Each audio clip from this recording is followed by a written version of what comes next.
Let us begin. Namo tassa bhagavato arahato samma sambuddhassa. Honor to the Sublime One, the Worthy One, the Fully Enlightened One. So, welcome to the Tuesday night Dhamma talk. I believe I know everybody in this small group tonight, so no need for introductions. And I said last week that we would most likely do a question and answer this week because of no topics coming up to my mind, and no real specific topics have come to my mind as of recently.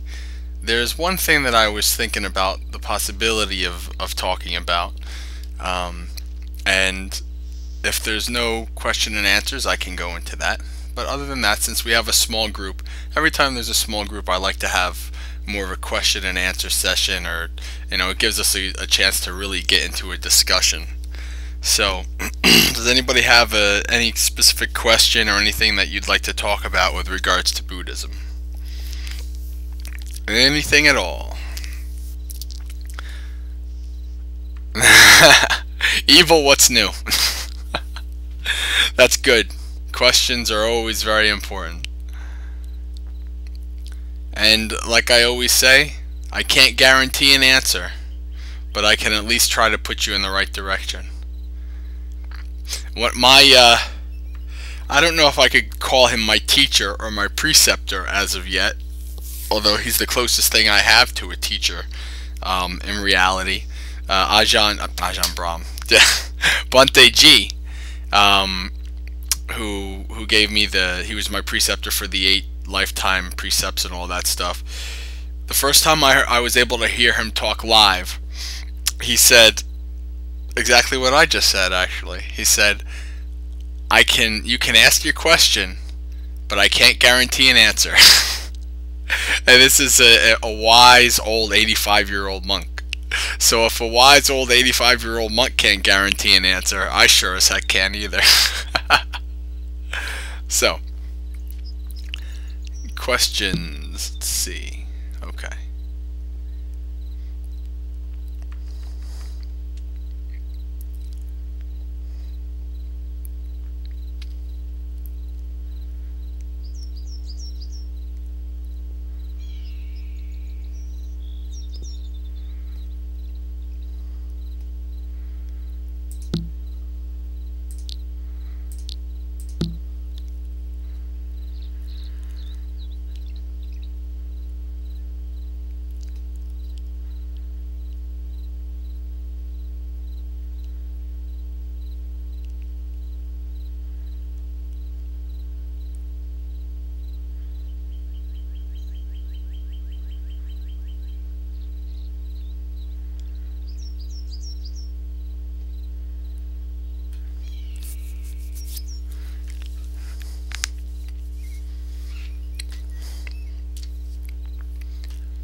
Now, when you talk about having seizures, is it seizures as in, people would have to kind of keep you from hitting yourself against things, or is it a more minor version of that?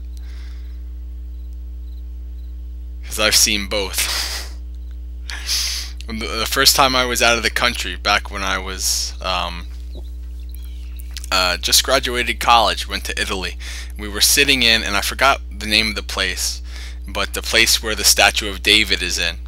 And one of the people that I came to know on the trip had seizures, and he had a seizure right in there, and we held him while his seizure abated.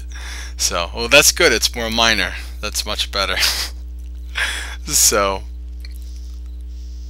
yeah. Okay, so keep your composure. In terms of keeping your composure, is that something that you have the ability to do? Is it something that you feel you have control over, or is it something that is... The reason I say this is because when you practice, you come to realize that when something like pain comes up, if you're able to be objective about it and to observe it, it actually is much less. It's amazing how much extra pain, in a way, you create with viewing it in a negative manner. So I'm trying to determine if it's an aspect like that, or if it's something that is truly physical that you really have no control over. Electric shocks. Well, and something like this, the only thing I can say is, now this is, when you say that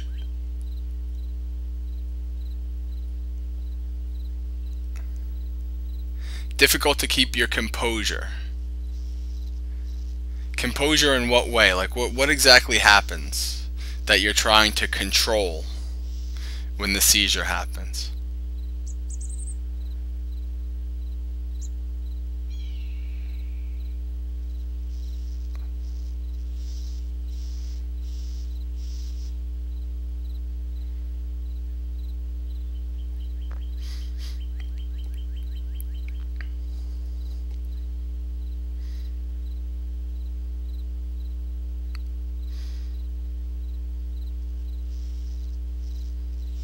Ah, okay. So you can kind of see it coming then, and while you don't necessarily have full control over it, you'd like to, I guess, not embarrass yourself or something like that. Is that what you're worried about?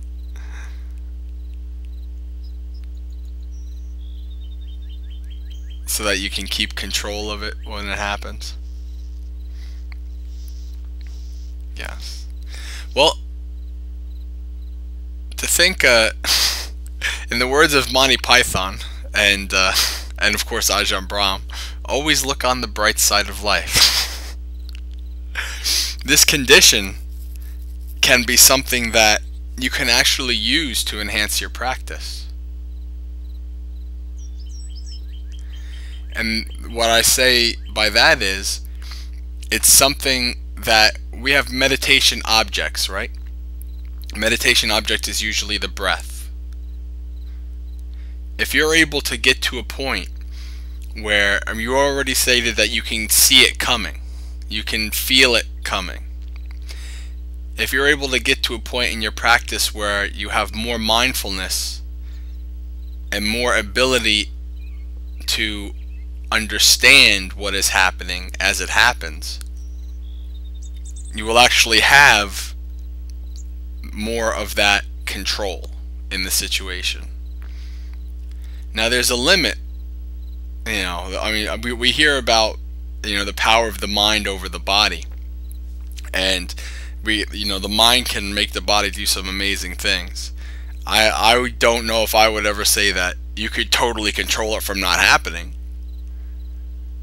but you could observe it more and be more at peace with it.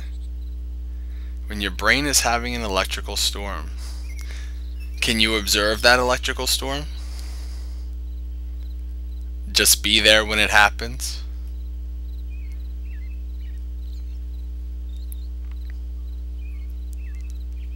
Oh, it's not an easy thing. It's not. I say it as if it's like, oh yeah, just observe it. But just observing the brain in a regular state is hard enough. But doing it in an electrical storm, of course, I would assume would be much harder. But if you develop the mindfulness, it'll come on its own. And you might find when it happens next, wow, I can understand this. I don't have any negativity towards it. It's not as bad as I make it out to be. It might be though. I don't know. I'm no doctor, and I don't want to give any advice that it's really the core of my advice is to just observe. You know, observe it just like you would any other object. It's interesting. At least that's what I would think it is. It's interesting. I'll give you an example. Since I had my weight loss surgery 2 years ago, I can get low blood sugar and pass out. I've done it on a couple occasions. I did it at the gym a month after my surgery. And it happened really kind of quickly. I didn't understand it. I didn't feel the warning signs. And I was doing lunges with my trainer, and boom, I passed out right in the gym. And then about a month or two later, I went through a period where I was, you know my job, so I have emergencies, and I had a period where I couldn't eat or drink for like 3 hours because I'm dealing with an emergency, and I start to feel it coming on because I had passed out before, so I started to understand it a little bit more. And I was with this client, this family at their house, and the tingling started coming, and everything started getting really, really bright because that's what happens. And I was able to see and understand, holy crap, if I don't do something, I'm going to pass out. And so, I was able to finish up and go out and have an oat bar and be okay. And fast forward, 2 years later, if I'm not hydrated enough, if I'm not eating right enough, it can still happen. I do a lot of heavy exercise things, runs and things like this. And I was at an event where you carry a heavy backpack and you do all these things in New York City a couple weeks ago. And I had come into it really stressed with work and not paying attention to how much I was drinking, etc.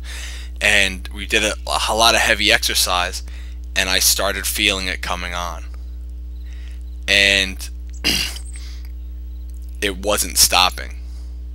So what had happened, and I technically don't remember a lot of this, but what I was told was the people that helped me out, my eyes rolled to the back of my head 3 or 4 times, and I never passed out. I was able to talk to them, and they said they couldn't believe that I was actually not passed out, and I could remember some of the things of what happened.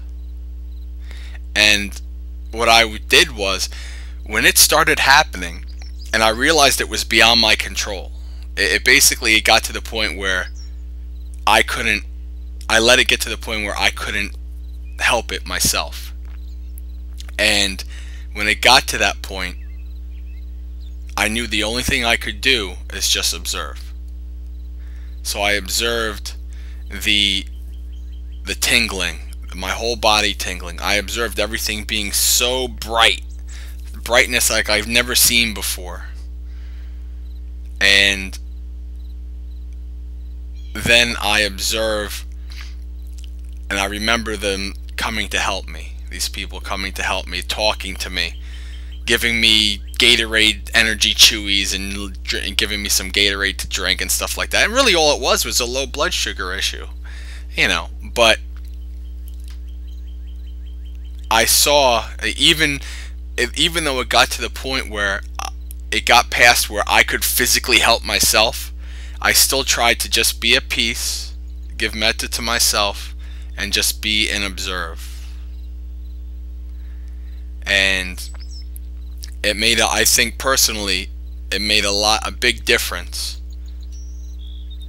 compared to how I was when I first started passing out. It actually got to the point I almost felt, I could feel that, like, that giving up part, where I actually just felt like just totally giving up, and I guess falling asleep, like almost kind of like you see like in the movies or whatever, or if you have a first aid class and like you don't want the people to fall asleep or else they'll damage or whatever. And I could kind of feel that like giving up. I was like, okay, I think I'm just gonna pass out, and then I would be up, So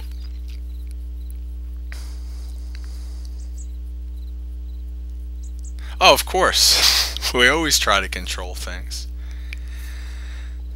But through the practice, what we realize is that the way we control is by letting go.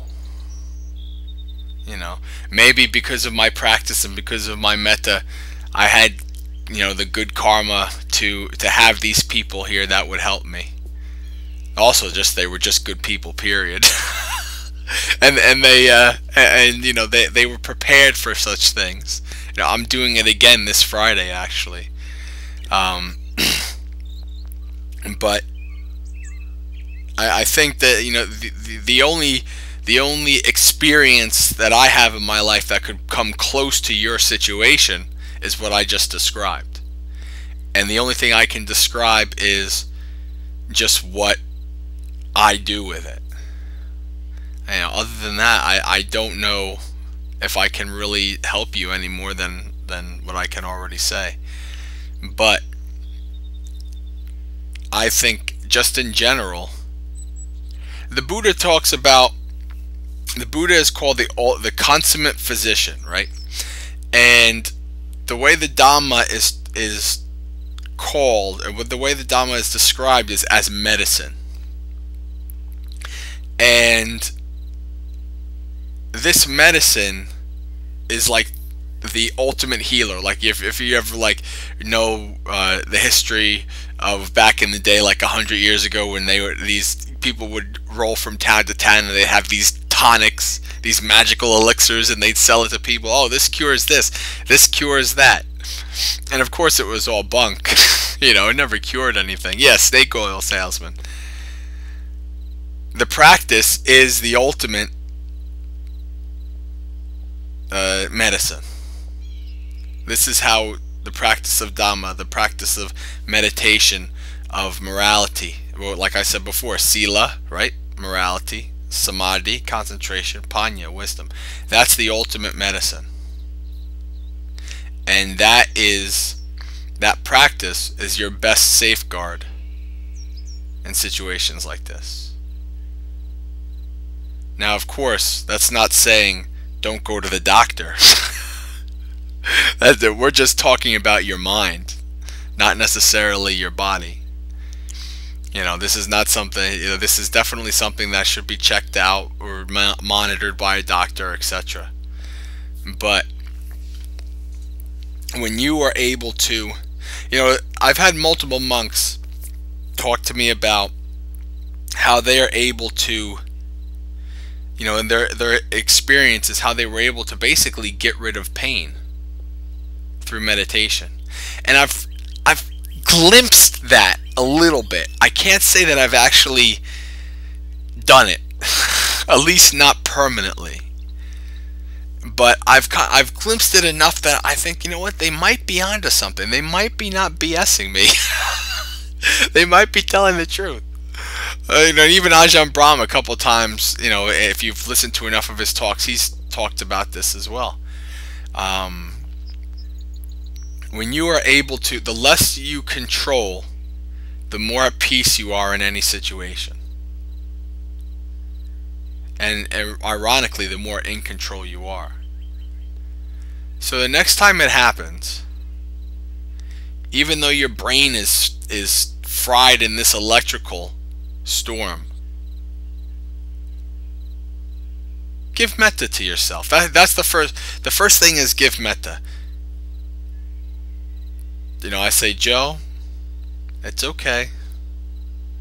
You can only do what you can do. May I be calm, happy, and peaceful. And then from that, you're able to kind of center yourself and be able to observe what's going on. And when you observe, you know what to do, right? Because when you see things as they truly are, when you're mindful, you know what the best course of action is.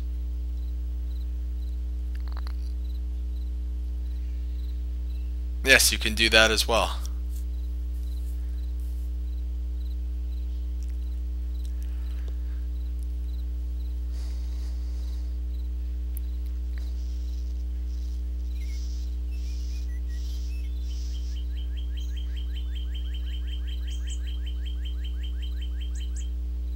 Do they happen fairly consistently? Is there a trigger to them, or is it just completely and utterly random as far as you can tell?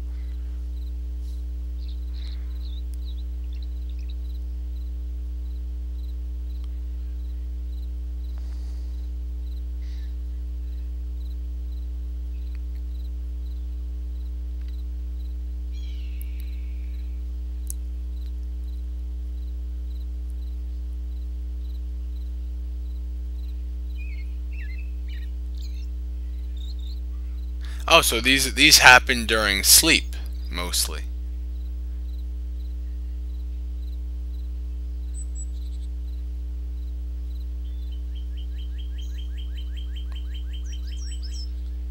Much better, Luna. Thank you for coming.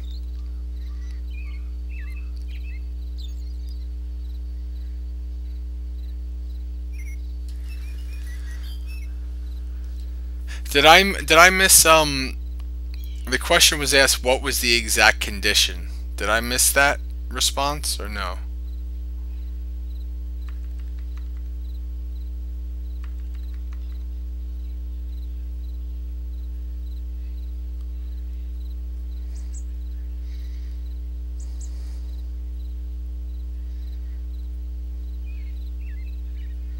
Okay.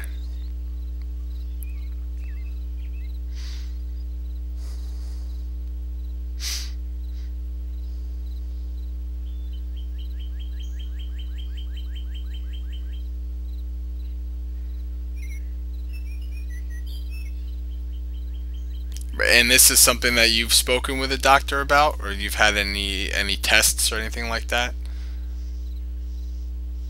Okay. So what is modern medicine's suggestion or recommendation for this?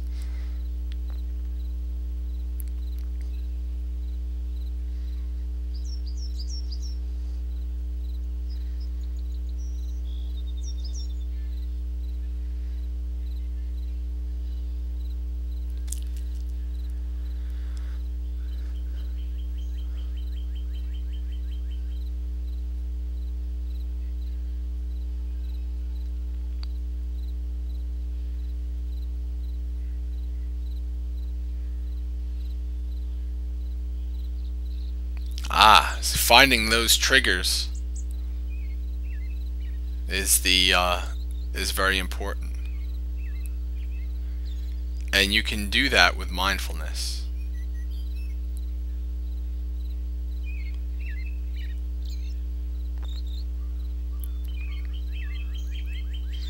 Okay, so it is a fairly minor thing you've gone to a doctor for, um, but it's something that is obviously concerning.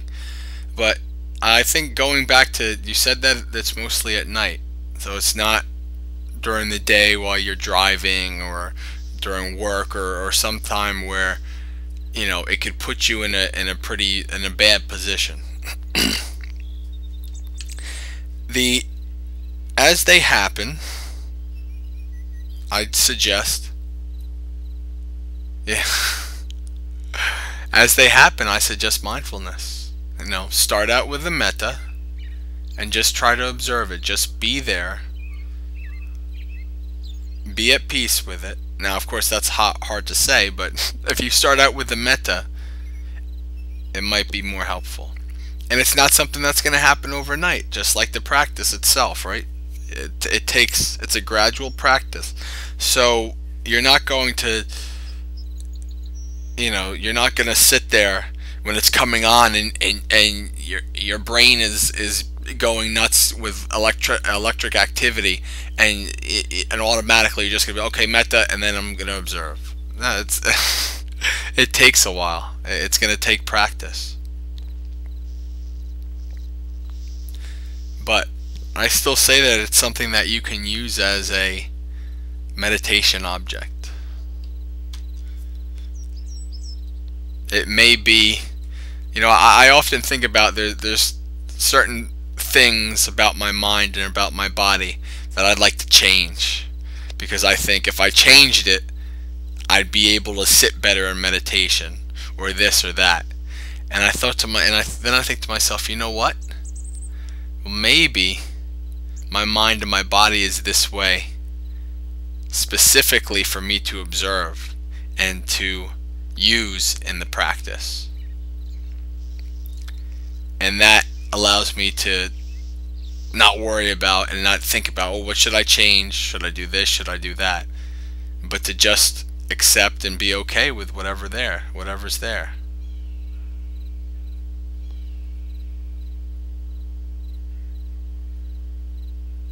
That's a good suggestion.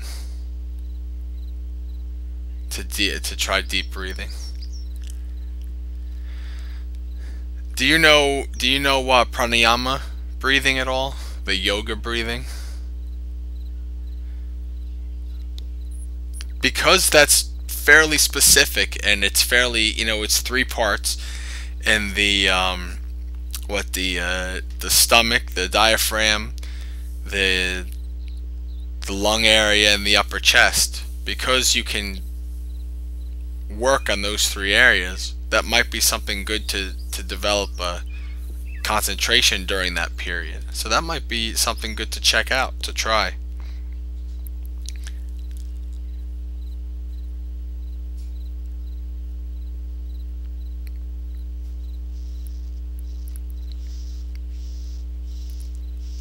Down dog.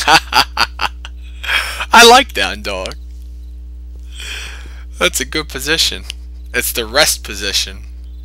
At least when you're doing I like the child's pose rest position better myself. That's more resty, but whatever. Okay. So let's see, what else was I gonna say? Yes. So I think that I've observed when you make peace with your body, you're less likely to want to change it. Why do I have this? Why do I have this? Like I want to try to, I'm thinking about becoming a monk. I want to try to do lotus position, this and that. And, I have loose skin from the surgery, and I'm like, oh, well, maybe I should get, plastic surgery and this and that. And I thought to myself, I thought that for a while. And I thought to myself, you know what? No, this is me. This is for my practice. I'm going to keep this. Because our mind, our perception is so faulty. when you really start to observe, like your perception, you can see you thought one way this way, and then something happened. Somebody maybe fixed your perception, or something happened where you change your perception like that, and you wonder, how the heck did I think that way? Your perception is so faulty that it's hard to trust it. It's better to just be at peace with whatever's there. At least that's been my experience anyway.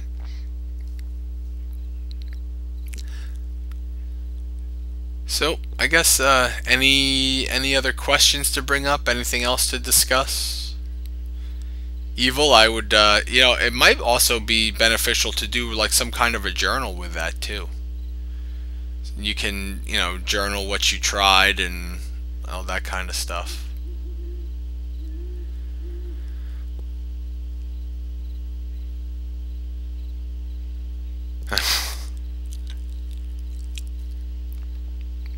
Yeah, journaling does suck.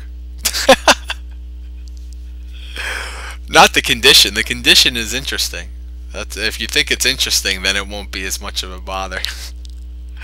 So you think of it like a scientist. I'm gonna study this. The Buddhist scientist.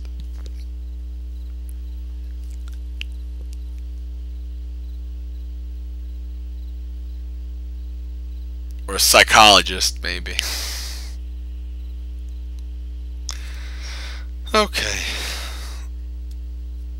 I guess unless there's any comments or questions or anything like that, any further questions, we could probably end here. End it early for tonight.